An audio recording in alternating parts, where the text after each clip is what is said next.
જો તમે instant healthy મગની દાળના આ ઢોકળા બનાવશો તો ચટણીની પણ જરૂર નહીં પડે અને ખાવામાં એકદમ સોફ્ટ અને ટેસ્ટી બને છે. તેના માટે 1 કપ મગની દાળને ધોઈને 2 કલાક માટે પાણીમાં પલાળીશું. 2 કલાક પછી દાળ આપણી ફૂલીને સરસ પલળી ગઈ છે. તેને મિક્સર જારમાં એડ કરીશું.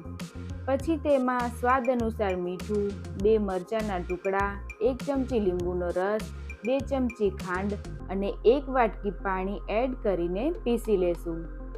બેટર તમે જોઈ શકો છો આ રીતનું રેડી કરવાનું છે. બહુ જાડું પણ નહીં અને પાતળું પણ નહીં. એક તપેલીમાં કાઢી લેશું. પછી તેમાં થોડી હળદર અને 1 ચમચી જેટલું તેલ એડ કરીને બેટર બરાબર મિક્સ કરી લેશું. હવે જેમાં બેટર એડ કરવાનું છે તે પ્લેટમાં તેલ લગાડી લેશું. નેક્સ્ટ બેટરમાં લીંબુ ફ્લેવરનો ઈનો 1 ચમચી એડ કરીશું અને ફટાફટ એક જ ડાયરેક્શનમાં હલાવી લેશું અને તેલ લગાડેલી પ્લેટમાં બેટર એડ. હવે હાથેથી થાળીને આ રીતે હલાવીને પ્લેટમાં બેટરને સ્પ્રેડ કરીશું. હવે ઢોકળિયાને ઢાંકીને 15 મિનિટ માટે સ્ટીમ થવા દઈશું. 15 મિનિટ પછી પ્લેટમાં આ રીતે ચાકુ નાખીને ચેક કરીશું. ચાકુ કોરું જ બહાર આવે તો ઢોકળા આપણા બનીને તૈયાર છે. તો ઢોકળાને ઠંડા કરીને કટ કરી લેવાના છે. તમે જોઈ શકો છો ઢોકળા કેટલા સરસ જાળીવાળા અને સોફ્ટ બન્યા છે.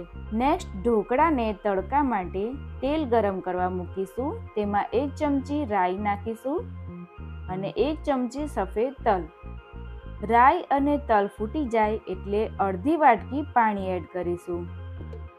પાણી ઉકળે એટલે 1 ચમચી લીંબુનો રસ અને 1 ચમચી ખાંડ એડ કરીશું અને ખાંડ ઓગળે એટલે ગેસ બંધ કરી દઈશું. હવે આ તડકાને ઢોકળા ઉપર સ્પ્રેડ કરીશું.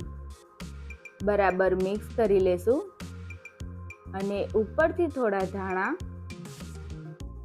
તો રેડી છે હેલ્ધી મગની દાળના ઇન્સ્ટન્ટ ટેસ્ટી ખમણ. તમે પણ એકવાર જરૂરથી બનાવજો. આવી અવનવી રેસીપી જોવા માટે જો તમે હજુ સુધી મારી ચેનલ સબસ્ક્રાઈબ ન કર્યું હોય તો મધુ ટેસ્ટી રેસિપીસને સબસ્ક્રાઈબ કરી દેજો અને બાજુમાં આપેલ બેલ આઇકનને પ્રેસ કરી દેજો એટલે નવા વિડીયોની નોટિફિકેશન તમને મળતી રહે.